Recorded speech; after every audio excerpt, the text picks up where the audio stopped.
Video like जरूर कर लीजिए और ऐसे वीडियो लगातार फ्री में पाने के लिए चैनल को तुरंत सब्सक्राइब कर लीजिए और बेल आइकन को जरूर टैप कर लीजिए ताकि आगे भी सारे वीडियो आपको मिलते रहे। यूट्यूब में फॉलो करते हैं तो प्लीज ये वाला फ्री टेलीग्राम चैनल जरूर ज्वाइन कर लीजिएगा। सारे नोटिफिकेशन, सारे अपडेट यहीं।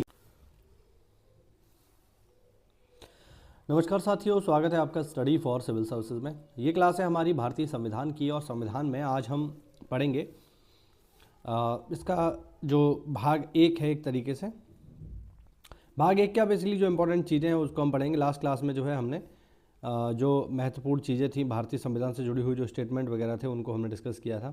ये सब हमने पढ़ लिया था कि किस संसद को संसदों की जननी कहा जाता है। ये सब हम पढ़ चुके थे।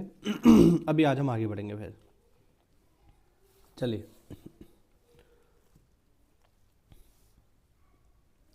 देखो भाई, अब इसमें क्या है, इसमें दो चीज़ें हैं। कोई अधिनियम, कानून या शासन प्रणाली और उस पर लोगों के द्वारा की गई टिप्पणी कि आखिरकार वो जो अधिनियम, कानून या शासन प्रणाली है वो उस पर लोगों ने क्या अपने कमेंट पास करे हैं वो हम देखेंगे। ठीक है, देखो पहला है 10वीं अनुसूची में किए गए प्रावधान। 10वीं अनुसूची में किए गए जो प्रावधान हैं इनको तत्कालीन प्रधानमंत्री राजीव गांधी ने सार्वजनिक जीवन सुधारने का प्रथम सोपान बताया। ठीक है, 10वीं सूची में बेसिकली सबसे इंपॉर्टेंट जो चीज़ है वो है दल बदल कानून। भारतीय संविधान को साथियों केसी हियर ने क्वासी फेडरल कहकर पुकारा है। ठीक है, क्वासी फेडरल। भारतीय संविधान को मॉरिस जोन्स ने बार्गेनिंग फेडरलिज्म कहा है। ये डायरेक्ट स्टेटमेंट पेपर में आते हैं, ध्यान रखना। भारतीय संविधान को ग्रैनविले ने कोऑपरेटिव फेडरलिज्म बताया है। ठीक है, ध्यान रखना, सहकारी संघवाद। भारतीय संविधान की प्रस्तावना को भारतीय संविधान का कीनोट बताया है किसने? सर अर्नेस्ट बार्कर ने। अपनी एक पुस्तक principle of social and political theory के प्रथम पृष्ठ पे उन्होंने भारतीय संविधान की प्रस्तावना को लिखा है और इसे कीनोट बताया। ये हम पहले भी पढ़ चुके हैं।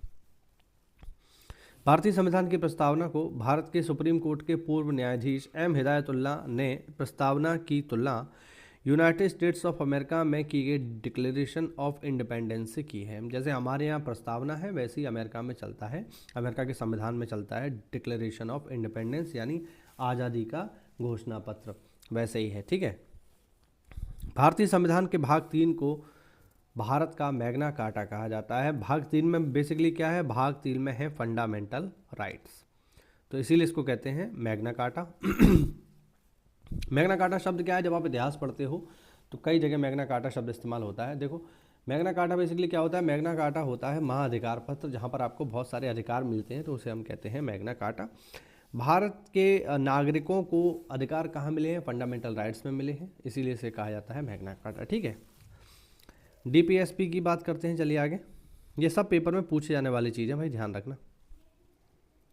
ठीक है, देखो केटी शाह ने इसे अतिरेक कर्मकांडी बताया है और एक ऐसे चेक से तुलना की है जिसका भुगतान बैंक तभी करेगा जब बैंक के संसाधन उसे अनुमति दें। ठीक है, डीपीएसपी, देखिए डीपीएसपी क्या है? डीपीएसपी है directive principle of state policy, और डीपीएसपी का पालन करना या ना करना राज्य की इच्छा है। राज्य चाहेगा तो पालन करेगा, वरना नहीं करेगा।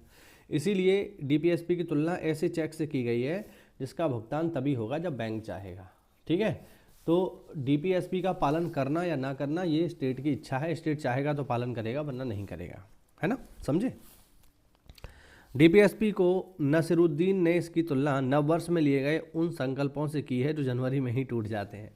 ऐसा अक्सर करके होता है कि हम जनवरी में नए नए न्यू ईयर रेजोल्यूशन लेते हैं कि हम जिम ज्वाइन करेंगे, हम ये करेंगे, वो करेंगे, अंत में करते कुछ नहीं है। तो बस वही चीज़ है।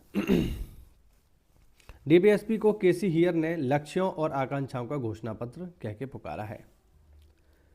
डीपीएसपी को टीटी कृष्णामाचारी ने भावनाओं का एक स्थायी कूड़ाघर कहा है। डीपीएसपी को आइवर जेनिंग्स ने कर्मकांडी आकांक्षा कहा है। संसदीय प्रणाली को आइवर्स जेनिंग ने कैबिनेट सिस्टम की संज्ञा दी है। ये सब पेपर में पूछे जाने वाले पॉइंट हैं, याद रखिएगा। इमरजेंसी प्रावधान जो है इनको टीटी कृष्णामाचारी ने संवैधानिक तानाशाही माना है। इमरजेंसी प्रावधान की बात करेंगे तो हृदयनाथ कुंजरू ने इसे राज्यों की वित्तीय स्वायत्तता पर खतरा बताया है। किसको? इमरजेंसी को, है ना।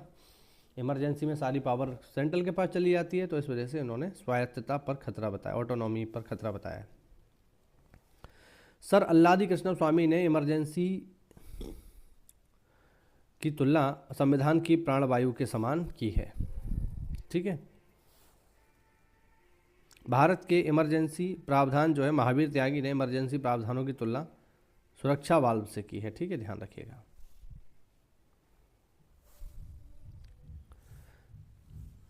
प्रधानमंत्री के पद और कार्यों का विवरण।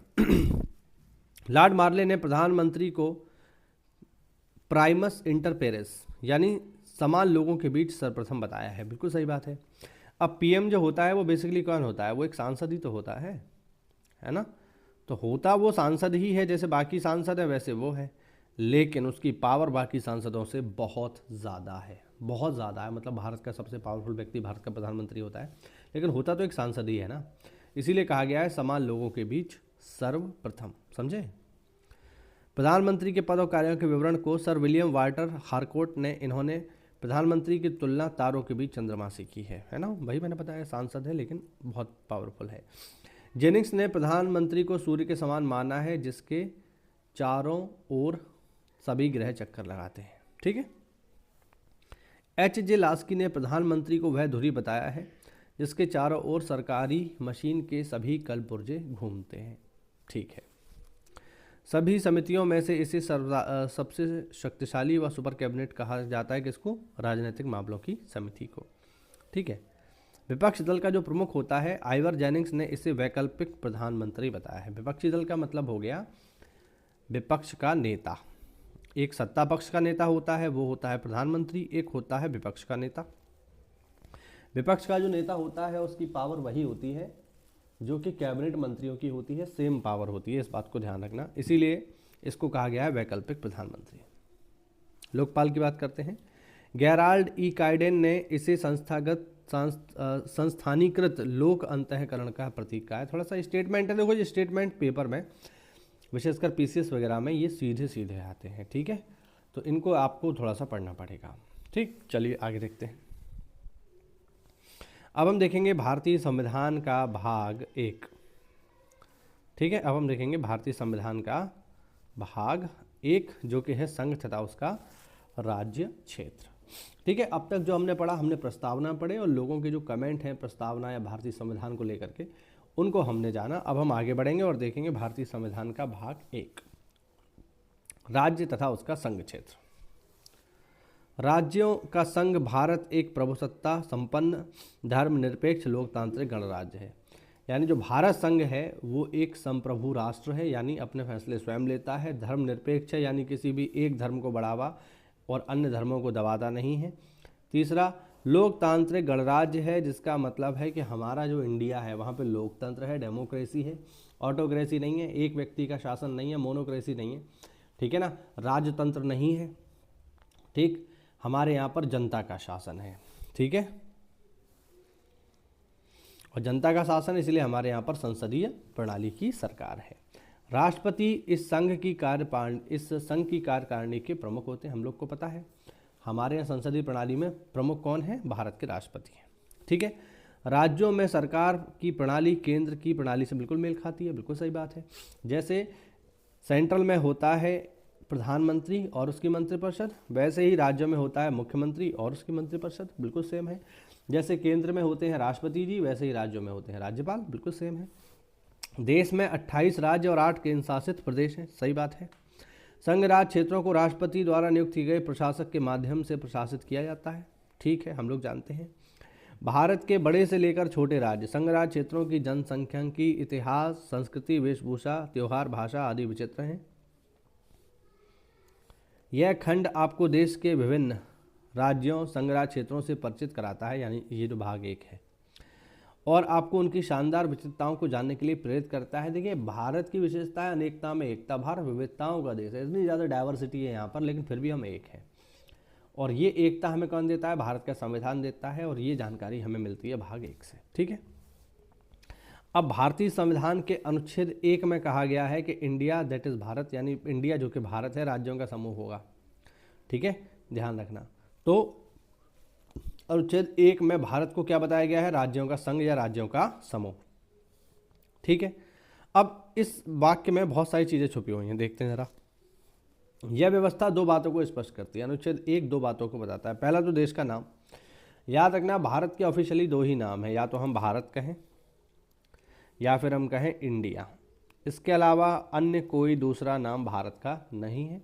हाँ, प्रचलन में बहुत सारे नाम हैं, आर्यावर्त है, जम्बू द्वीप है, हिंदुस्तान है, बहुत सारे हैं, बट ऑफिशियली जो हम यूज़ करते हैं वो इंडिया ही है। लेकिन अब इसमें भी देखिए बदलाव आ रहा है।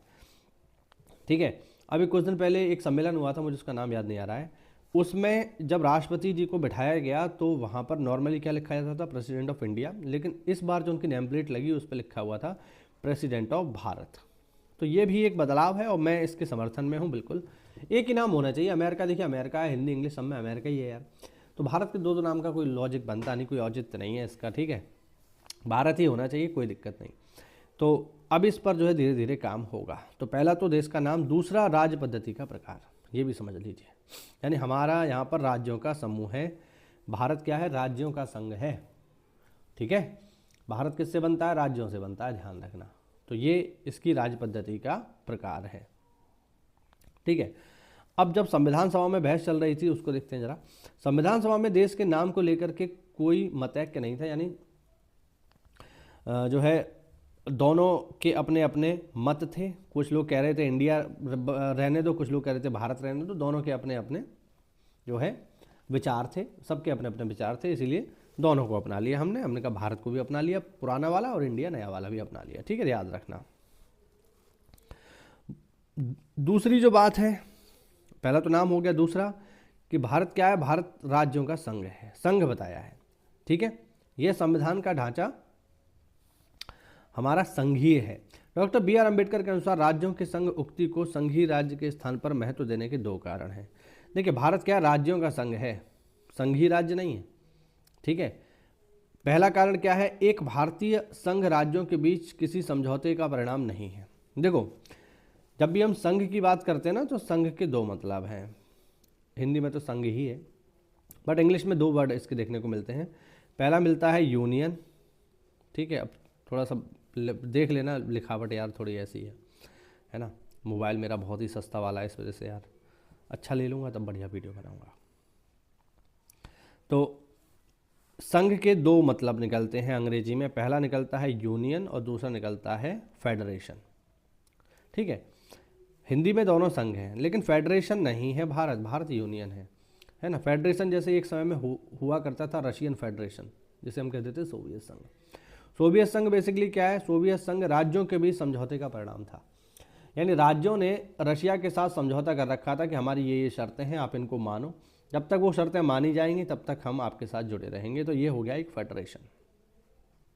ठीक है, फेडरेशन में जब आप शामिल होते हैं तो आपको अपनी शर्तों के पूरे ना होने पर, मान लीजिए जो शर्त आपने सेंट्रल के साथ रखी है वो पूरी नहीं हो रही, तो आप इसे छोड़ के भाग जाओ। बात समझ रहे हैं?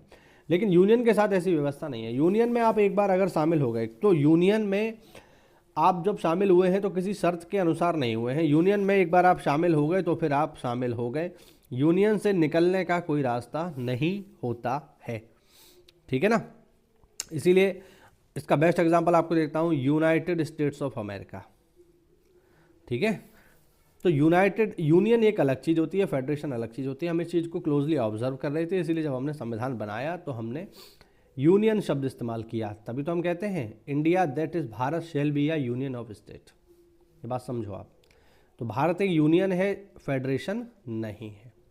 ठीक है, वही चीज़ यहाँ पर लिखी हुई है कि यह भारतीय संघ राज्यों के बीच समझौते का परिणाम नहीं है, यानी कोई फेडरेशन नहीं है। ठीक है, हमारे यहाँ क्या है? हमारे यहाँ यूनियन है। अमेरिकी संघ में दो राज्यों को अमेरिकी संघ में राज्यों को संघ से विभक्त होने का कोई अधिकार नहीं है, क्योंकि अमेरिकी संघ फेडरेशन नहीं है। अमेरिकी संघ क्या है? यूनियन है, जो मैंने अभी आपको बताया ना, वही है। यह संघ है जो कि विभक्त नहीं हो सकता, एक पूरा देश है जो कि विभिन्न राज्यों की प्रशासनिक सुविधा के लिए बटा हुआ है। आई बात समझ में? नहीं आई मैं क्या बताना चाह रहा हूँ? ठीक है, अब भारतीय संविधान का अनुच्छेद 1। अनुच्छेद 1 में हमने दो चीज़ें जानी, सबसे पहले नाम और दूसरा उसकी प्रशासनिक प्रणाली।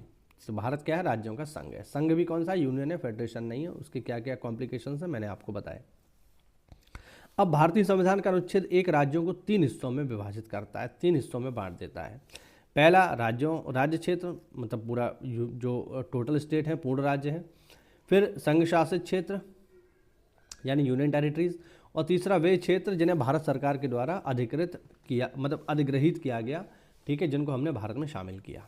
अब देखो, आज़ादी के समय भारत में राजनीतिक इकाइयों की 2 श्रेणियां थीं। पहले ब्रिटिश प्रांत जो ब्रिटिश सरकार के अधीन थे, और दूसरा देसी रियासतें जो राजाओं के अधीन थीं, लेकिन इन्होंने रानी की जो मतलब ये शासन तो खुद कर रहे थे, लेकिन ये बात स्वीकार कर चुके थे कि हम रानी के गुलाम हैं, है ना, तो वो वाले। और भारतीय स्वतंत्रता अधिनियम 1947 के अंतर्गत जब 2 राष्ट्र नए बने, भारत और पाकिस्तान, तो ये जो देसी रियासतें हैं इनको 2 ऑप्शन दिए गए, 3 ऑप्शन दिए गए बेसिकली, कि चाहे तो भारत में शामिल हो जाओ, जो देसी रियासतें थी, है ना, जो रानी की अधिकारिता को स्वीकार करके अलग से शासन कर रहे थे, उनको अधिकार दिए गए कि या तो आप भारत में शामिल हो जाओ या फिर पाकिस्तान में शामिल हो जाओ, और दोनों में ना शामिल होना चाहो तो स्वतंत्र रहो, ठीक है। हाँ, तो हुआ क्या, तो भारत में बहुत सारी देसी रियासतें थीं, ठीक है, तो भारत में बहुत सारी देसी रियासतें थीं। इन देसी रियासतों की संख्या थी 562। इसमें थोड़ा गड़बड़ हो गया है। भारत में 562 देसी रियासतें थीं। इन 562 देसी रियासतों में से 559 देसी रियासतें, ये 562 में से 559 देसी रियासतें बातचीत के आधार पर इन रियासतों को भारत के पहले उप प्रधानमंत्री और गृह मंत्री सरदार वल्लभ भाई पटेल ने भारत में शामिल कर लिया। ये बहुत बड़ी बात थी, है ना। अब सोचो 562 देसी रियासतें थीं, और 562 देसी रियासतों में से 559 को हमने मतलब लौह पुरुष सरदार पटेल ने इस बात के लिए राजी कर लिया कि आप भारत में शामिल हो जाइए, ठीक है। ये बहुत बड़ी बात थी। इन राजाओं को पता था कि एक बार हम भारत में शामिल हो जाएंगे तो हमारा जो स्टेट होल्ड है वो ख़त्म हो जाएगा, जो राजा के तौर पर हम काम कर रहे हैं वो सारी व्यवस्थाएं ख़त्म हो जाएंगी। लेकिन ये लोग भी देशभक्त थे, राजा देशभक्त थे, तो इन्होंने कहा चलिए ठीक है, अब देश बन रहा है इतनी लंबी आज़ादी की लड़ाई लड़ने के बाद, तो हम भारत में शामिल हो जाते हैं। 3 क्षेत्र ऐसे थे जिन्होंने समस्या खड़ी करी। वो कौन कौन से थे? वो थे हैदराबाद, जूनागढ़ और जम्मू एंड कश्मीर। हैदराबाद और जूनागढ़ की स्थिति सेम थी क्योंकि यहाँ पर मुस्लिम शासन था, और हैदराबाद के नवाब और जूनागढ़ के जो नवाब थे इनका कहना यह था कि हम पाकिस्तान में जाएंगे, है ना। जबकि अगर हम जम्मू कश्मीर की बात करें तो जम्मू कश्मीर के राजा थे हरी सिंह, और हरी सिंह का कहना था कि हमें इस राजनीति में, भारत पाकिस्तान की राजनीति में नहीं पड़ना है, हम ना पाकिस्तान में जाएंगे ना भारत में जाएंगे, हम रहेंगे स्वतंत्र, है ना। तो भारत की तरफ से तो निश्चिंत थे, है ना। भारत ने कहा कि अभी कल को आप पर हमला होगा तो फिर कैसे आप बचाव करोगे। तो फिर यहाँ पर हरी सिंह ने कहा कि कोई बात नहीं है, हमने जिन्ना से बात कर ली है और हम स्वतंत्र रहेंगे, हम वही स्टेटस बनाएंगे जो कि स्विट्ज़रलैंड का है। जैसे आप कभी यूरोप के इतिहास पढ़ोगे तो आपको पता चलेगा कि स्विट्ज़रलैंड कभी भी किसी वर्ल्ड वॉर में शामिल नहीं हुआ है। यूरोप के बीच में है, फ्रांस का पड़ोसी देश है ना, लेकिन कभी भी वो किसी भी वर्ल्ड वॉर में शामिल नहीं हुआ। उनका कहना था कि भाई हम अपना जो पैसा है या रिसोर्सेज हैं वो सेना पे नहीं लगाएंगे, लोगों के ऊपर लगाएंगे। इसीलिए स्विट्ज़रलैंड की कोई सेना भी नहीं है। तो कश्मीर के जो राजा थे उनको लगता था कि हम भी स्विट्ज़रलैंड जैसा बन सकते हैं। एक तो हमारी जियोग्राफी भी स्विट्ज़रलैंड जैसी है, पहाड़ है, मैदान है, अच्छी जगह है, और हम बिल्कुल वही स्टेटस अपनाएंगे। लेकिन उन्हें पता नहीं था कि स्विट्ज़रलैंड का पड़ोसी पाकिस्तान नहीं है, कश्मीर का पड़ोसी पाकिस्तान है। और ऐसा ही हुआ, और अंत में अक्टूबर 1947 में हमला कर दिया पाकिस्तान ने जम्मू कश्मीर के ऊपर। फाइनली फिर हमने जो है इंस्ट्रूमेंट ऑफ एक्सेशन यानी विलय पत्र पर साइन करा के जम्मू कश्मीर को शामिल किया। तो ये सब पेपर में पूछा जाता है। अब कौन कैसे शामिल हुआ है डायरेक्टली पेपर में आता है। देखो, हैदराबाद को पुलिस कार्रवाई के द्वारा भारत में शामिल किया गया, जूनागढ़ को जनमत संग्रह के द्वारा भारत में शामिल किया गया। ये बात आप ध्यान रखना, ठीक है। कौन कैसे शामिल हुआ है पेपर में आता है। तो हैदराबाद में पुलिस एक्शन हुआ। पुलिस एक्शन क्या, बेसिकली ये इंडियन आर्मी ही थी, बट नाम इसका पुलिस एक्शन है, ठीक है। जूनागढ़ में हमने प्लेबिसाइड करवाया, जनमत संग्रह करवाया, लोगों से पूछा कि आप भारत में रहना चाहोगे कि पाकिस्तान में रहना चाहोगे, तो लोगों ने कहा भारत में रहेंगे। इस तरीके से भारत में शामिल हो गया। रही बात कश्मीर की, तो मैंने अभी आपको स्टोरी बताई वही है। तो कश्मीर में विलय पत्र पर साइन करके हमने इसको भारत में शामिल किया। तो ये बात आप लोग ध्यान रखना, ठीक है। चलिए, तो ये सारी चीज़ें हुई। अच्छा, अब इसमें थोड़ा सा और है जिसकी चर्चा मैं आपसे करूँगा अगली क्लास में, और फिर जो है हमारा भाग 1 यहाँ पर समाप्त हो जाएगा। ठीक है, उम्मीद करता हूँ ये लेक्चर सीरीज जो चल रही है आपको समझ में आ रही होगी, पसंद आ रही होगी। ठीक है, तो कोई भी डाउट हो तो आप कमेंट के माध्यम से पूछ सकते हैं। इसके अलावा अगर आप देखो तैयारी कर रहे हो लेखपाल की, जैसे अभी जो कुछ एग्ज़ाम्स जैसे लगे हुए हैं, ठीक है, जैसे लेखपाल का एग्ज़ाम लगा हुआ है, ठीक, लोअर पीसीएस भी आने वाला है इसके अलावा आरओ का एग्ज़ाम होने वाला है, ठीक है, बीओ का एग्ज़ाम होने वाला है। तो इनके लिए जो है हमारे पेड ग्रुप सारे के सारे चल रहे हैं। ये जो नीचे नंबर लिखे आ रहे हैं ना, इन नंबर्स पे कॉल करके आप इनमें से किसी भी पेड ग्रुप को अवेल कर सकते हो, जिसमें आपको कंप्लीट स्टडी मटेरियल मिलेगा सारा का सारा। ठीक है, सारा का सारा जीएस, सारा का सारा करंट अफेयर सब आपको यहीं मिल जाएगा। ठीक है, तो सारी चीज़ें आपको यहीं मिल जाएंगी। अगर आप इसको लेना चाहते हैं तो नीचे दिए गए नंबर्स पे आप हमसे कॉल करके जुड़ सकते हैं। धन्यवाद। साथियों, अगर तैयारी कर रहे हो आप लेखपाल की, तो आप देखेंगे लेखपाल का पेपर बहुत जल्दी होने वाला है। उसके लिए कहीं आपको भटकने की आवश्यकता नहीं है। वन स्टॉप डेस्टिनेशन है स्टडी फॉर सिविल सर्विसेज, जहां पर आपको मात्र 999 रुपए में राजस्व लेखपाल की मुख्य परीक्षा के लिए सारा का सारा स्टडी मटेरियल मिल जाएगा एक ही जगह पर। जिसमें आपको क्या क्या मिलेगा, जिसमें आपको सारा का सारा स्टडी मटेरियल मिलेगा, पीडीएफ नोट्स मिलेंगे, रिकॉर्डेड क्लासेस मिलेंगी, और जो भी लेटेस्ट ट्रेंड और पैटर्न अभी चल रहा है आयोग का, उसके अनुसार आपको ये सारी चीज़ें दे दी जाएंगी। मात्र 999 रुपए में आप इस कोर्स को अवेल कर सकते हैं। आपको लगता है कि आपने बहुत सारी तैयारी कर ली है, आपको पढ़ने की आवश्यकता नहीं है, केवल टेस्ट सीरीज चाहिए, तो टेस्ट सीरीज भी आप ले सकते हो मात्र 499 में। टेस्ट सीरीज भी हमारे एप्लीकेशन पर उपलब्ध है। इसके अलावा हमारे जो है जो टेलीग्राम कोर्सेज होते हैं वो भी जो है चलते रहते हैं समय समय पर। इसमें भी आपको सारा का सारा जो टेस्ट सीरीज है एग्जाम ओरिएंटेड मिलेगा, 100% रियल एग्जाम जैसी मिलेगी। तो ये सारी की सारी चीज़ें अभी जो है चल रही हैं। इसके साथ साथ अगर आप जो है पीसीएस या फिर बीईओ या फिर आरओ की भी तैयारी कर रहे हैं तो हमारे पेड बैचेस चालू हैं। तो आज ही इनको लेने के लिए नीचे दिए गए नंबर्स पर कॉल करिए।